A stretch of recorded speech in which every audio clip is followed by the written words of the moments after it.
Persoalan sampah yang tak terolah kini tak hanya mengancam daratan, namun juga mengepung kehidupan dari atas lautan. Tumpukan sampah tak hanya terapung tergulung ombak, namun kini telah bercampur dengan sedimen laut hingga membentuk pulau-pulau baru. Kondisi ini tak hanya mengganggu aktivitas nelayan, namun juga mengancam ekosistem laut hingga menjadi sumber pencemaran rantai makanan. Lalu seberapa jauh keseriusan pemerintah untuk mencegah laut kita agar tidak dipenuhi oleh pulau-pulau sampah?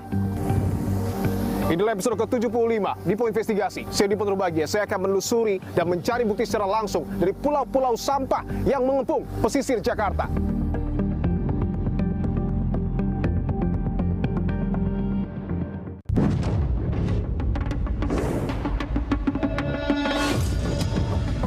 Saudara, wajah negara Indonesia sebagai negara maritim seolah tercoreng usai munculnya pulau-pulau sampah di pesisir laut ibu kota DKI Jakarta. Kita akan coba lebih mendekat, saudara, untuk menuju ke pulau-pulau sampah yang kemudian menjadi akar persoalan dari pencemaran lingkungan yang ada di sini.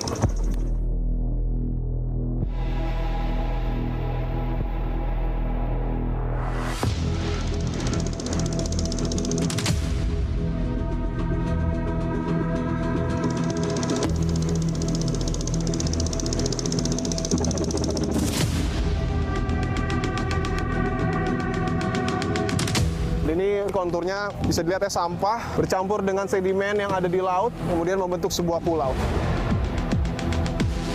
Mayoritas di sini sampahnya apa, Pak? Ya ini apa, plastik, Plastik ya? kayu-kayu. Kalau laut itu sebenarnya bersih ya. Sampah sebenarnya dari aliran sungai semua, dari darat semuanya. Untuk luasnya, Pak, dari pulau-pulau sampah ini? Kalau panjangnya lebih kurang 400 sampai 300 meter. Butuh waktu berapa lama untuk membersihkan ini Kalau semua? estimasinya sih dikurang 1 bulan ya. Itu di sebelah kiri sampah juga, Pak? Sampah juga itu. Yang menumpuk seperti itu? Iya, sampah juga itu. Artinya di bagian depan, di Iya. sebelah kanan, di sebelah kiri, Iya. semuanya sampah. Cuma sedikit doang nih alur perahu nih, Pak. Mempengaruhi pendapatan Bapak sebagai nelayan? Ya, nelayan kita mencari ikan ya. Kalau di lautnya limbah ya bagaimana ikan bisa dapat istilahnya ya.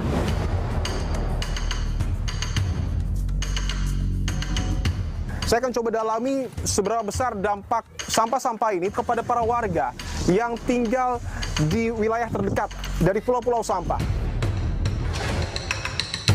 Kita bingung mau ngambilnya bagaimana caranya karena campur dengan lumpur sampah kan. Artinya bisa dikatakan Ibu hidup berdampingan dengan sampah. Iya betul. Sampah laut, marine debris itu tidak hanya di Jakarta, tapi di semua tempat juga seperti itu. Itu problem besar. KLH ini menyangsi lebih dari 3.000 entitas. 447 Pemkab dan Pemkot kita berikan sanksi.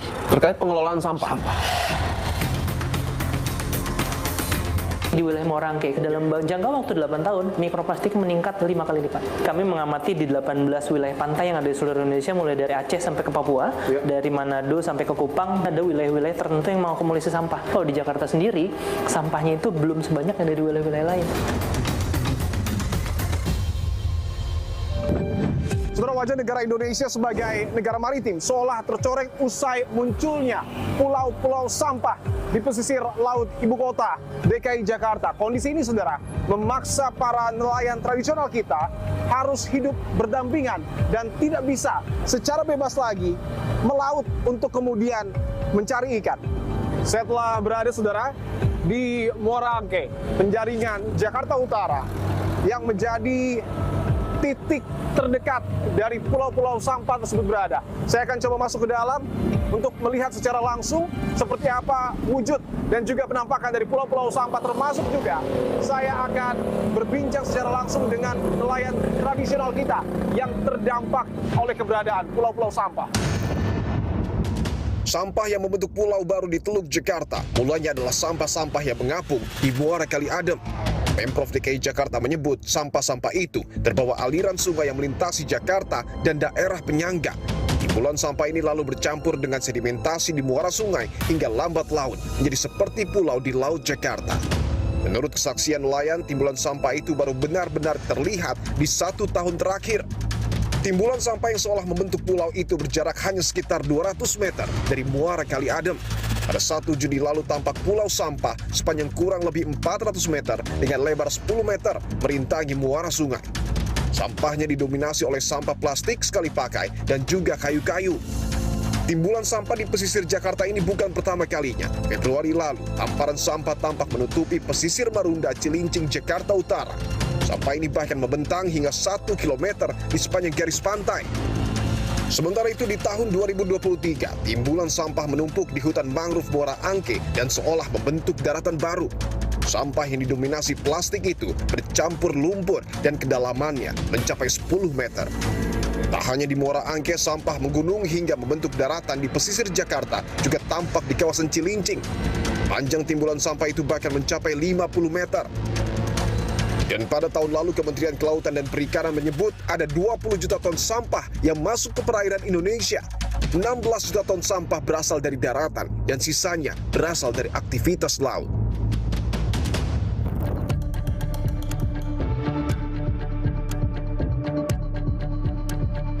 Saudara, saya tiba di Kampung Nelayan, tepatnya di Kali Adem, Muara Angke, Penjaringan, Jakarta Utara, yang menjadi lokasi dari temuan begitu banyaknya sampah, tidak hanya di Kali Adem tetapi juga di pesisir Jakarta yang kemudian membentuk pulau-pulau sampah yang tentu tidak hanya merusak ekosistem tetapi juga mengganggu aktivitas dari para nelayan. Saya akan coba datangi secara langsung seperti apa penampakan dari pulau-pulau sampah yang ada tidak jauh dari lokasi saya berdiri saat ini, saudara. Tapi saya tidak akan sendiri tentunya.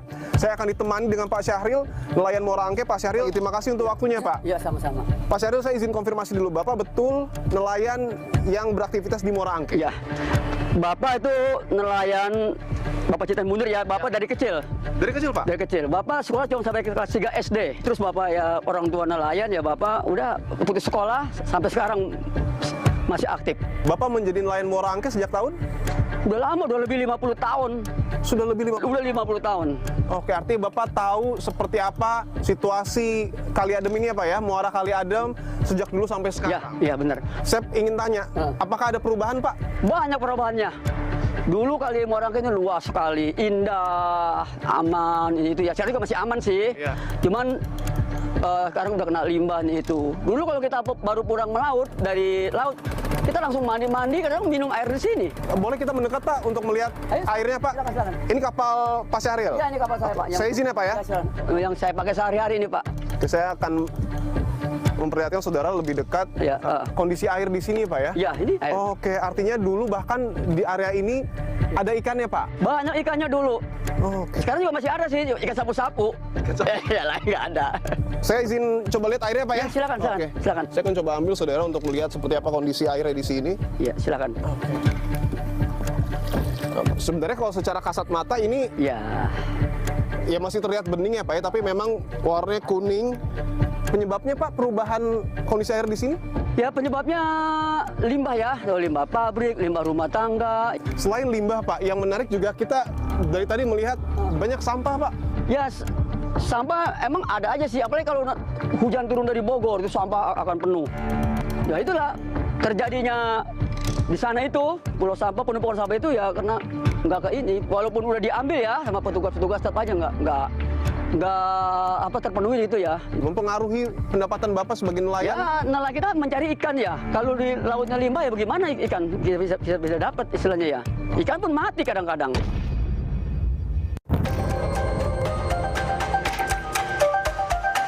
Memang kalau secara kasat mata kita lihat tadi sampahnya mengalir di Kali Adem ini, tapi kalau di sepanjang sana itu sampah semua ya, Pak ya? Iya.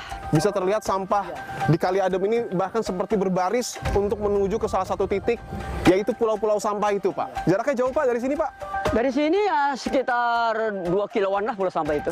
Sekitar 2 kilo. Boleh kita ke sana, Pak? Oke, siap. Oke.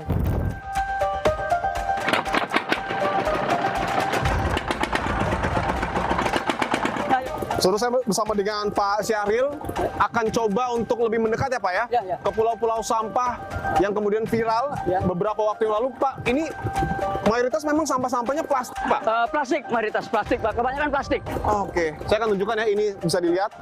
Ini sampah-sampah plastik. Bahkan ada yang karungan seperti itu ya Pak ya? Iya. Ada yang karungan seperti itu, ada yang terbungkus plastik. Artinya memang kemungkinan besar ini sampah-sampah mungkin domestik ya Pak ya? Iya, benar. Sampah-sampah rumah tangga yang kemudian ada terbawa arus di kali ini. Bisa dilihat ya, ini banyak sekali sebenarnya dan bisa terbayangkan ketika memang dalam jangka waktu yang lama berkumpul menjadi satu dan pada akhirnya membentuk pulau sampah ya Pak. Ini mengganggu Pak? Mengganggu Pak ini. Jaring-jaring pun pada kena plastik. Baling-baling aman Pak? Baling-baling hanya aku kena plastik. Kena gulung. Tadi berapa kali kan kena plastik itu? Ada mungkin sampah kayu Pak? Ada. Ya itu yang rusak sampah kayu itu.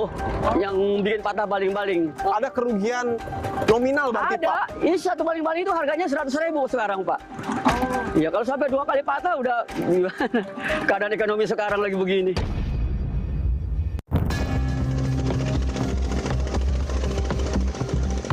Kita akan coba lebih mendekat ya ke pulau-pulau sampah, tapi sebelum kita tiba di pulau sampah saja, itu di depan sebelah kiri banyak tumpukan sampah juga Pak? Banyak. Ini area apa Pak? Ini hutan lindung Pak, Jakarta Alam. Boleh mungkin kita mendekat ke sisi sebelah kiri ya, karena itu banyak sekali ya sampah Pak. Saya akan tunjukkan lagi ya, ini sampah-sampah yang kemudian ada di hutan lindung ya Pak? Iya, hutan lindung ini. Seharusnya dipelihara, tapi justru malah hutan lindung saja tidak terlindungi. Iya, masa satwanya, apanya, kan masih banyak burung-burung, binyawak. Dan kita tidak tahu juga apakah hewan-hewan di sini juga makan-makan sampah ini ya Ya Pak? kita nggak tahu. Dia kan karena monyet-monyet itu pada di situ cari makan. Gitu ya, banyak sekali Iya. monyet-monyet yang ada di sini. Oke. Kondisinya ini ada pagarnya Pak sebelumnya atau gimana? Di pagar ini. Tapi rusak seperti Rusak. Ini baru sebentar, cuman baru bertahan ada sekitar 2 tahun lah, udah rusak lagi. Ini kan ada kali masuk dalam. Sekitar 2 tahun udah hancur lagi.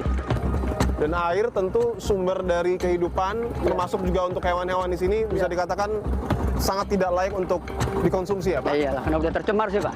Sudah tercemar ya, limbah-limbah tadi ya Pak ya? Oke, kita akan coba lebih mendekat saudara untuk menuju ke pulau-pulau sampah yang kemudian menjadi akar persoalan Iya. dari pencemaran lingkungan yang ada di sini. Itu pulau-pulau sampahnya Pak? Iya, ini pulau sampahnya Pak ini. Oke. Yang baru Bahkan terbentuk. bisa dinaiki apa ya oleh orang, termasuk oleh alat berat. Ya. Itu seperti ada alat berat yang sedang membersihkan. Seberapa mengganggunya Pak pulau-pulau sampah ini buat nelayan? Mengganggu sekali Pak. Ini kan jalur harusnya kan lurus sudah begini. Ya dengan adanya ini kita muter. Sedangkan di sini pun udah mau dangkal. Perahu kandas Pak. Kalau air surut perahu kandas. Ini jalur kapal ini. Artinya dulu bisa langsung lurus aja Bisa Pak? langsung 4 tahun kemarin masih bisa. Ini baru 1 tahun ini Pak musim barat kemarin. Baru 1 tahun? Baru 1 tahun ini. Oke. Baru 1 tahun ini. Emang kalau terjadi pengendapan mungkin udah lama. Tadinya cetek. Ya hajar musim barat. Sampah itu ngadu dari laut, dari ini jadi satu di sini. Terbentuklah pulau sampah ini.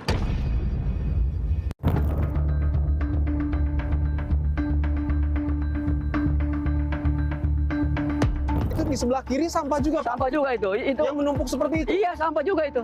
Itu tadinya biasa, cuma di ini sama eskavator ditinggiin.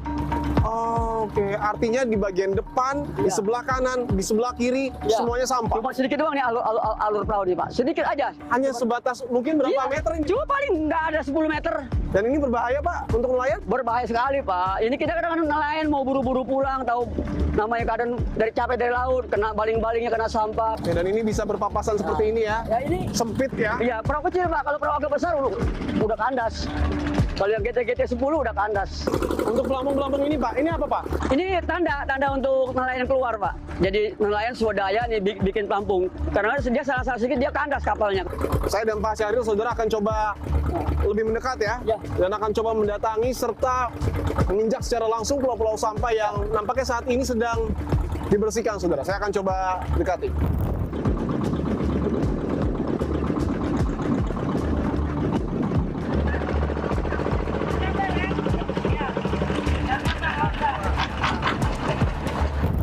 Saya dan Pak Syahril saudara akan coba turun langsung ke pulau-pulau sampah ya yang ada di sini, dan bisa dilihat ya ini salah satu proses pembersihan yang dilakukan dengan menggunakan alat berat. Saya akan coba langsung ke sana. Oke. Saya akan coba turun saudara dengan Pak Syahril. Ini bisa ya Pak ya? Ya bisa Pak. Oke. Ini sudah ada papannya ya? Oke. Dan ini artinya memang betul pulau sampah ini bisa diinjak diinjak ya oleh manusia. Oke, dan sekali lagi ini salah satu proses yang sedang dilakukan oleh Dinas Lingkungan Hidup Provinsi DKI Jakarta.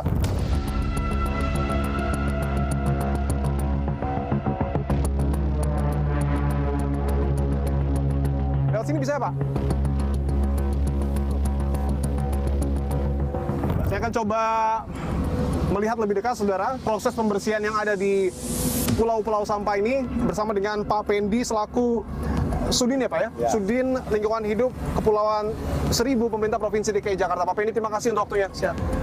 Saya lihat ini ada alat-alat berat Pak, termasuk juga ada petugas yang kemudian diturunkan untuk membersihkan sampah-sampah. Pertama mungkin bisa dijelaskan mekanismenya seperti apa Pak untuk membersihkan pulau sampah ini? Ini kan sampah bercampur lumpur ya. Mekanisme pekerjanya kita secara manual ya. Manual, dengan cara comot. Oke, diambil gitu ya Pak? Ya, comot. Nah, untuk alat beratnya pembersihan lumpurnya, alat beratnya. Oh, Ya. oke. Artinya alat berat itu untuk sedimen, tapi sama sampahnya Kita itu oleh manusia. Mungkin salah satunya itu Pak. Iya. Boleh kita lebih mendekat Pak? Boleh. Oke, saya dan Pak Pendi dan Pak Syahril akan lebih mendekat ya saudara untuk melihat proses pembersihan yang ada di pulau-pulau sampah ini oleh Dinas Lingkungan Hidup ya. Oke. Dan ini konturnya bisa dilihat ya, sampah bercampur dengan sedimen yang ada di laut, kemudian membentuk sebuah pulau. Sebenarnya kalau laut itu sebenarnya bersih ya. Tapi dari Sudin sendiri mendeteksi pulau sampah ini ada dari tahun berapa Pak?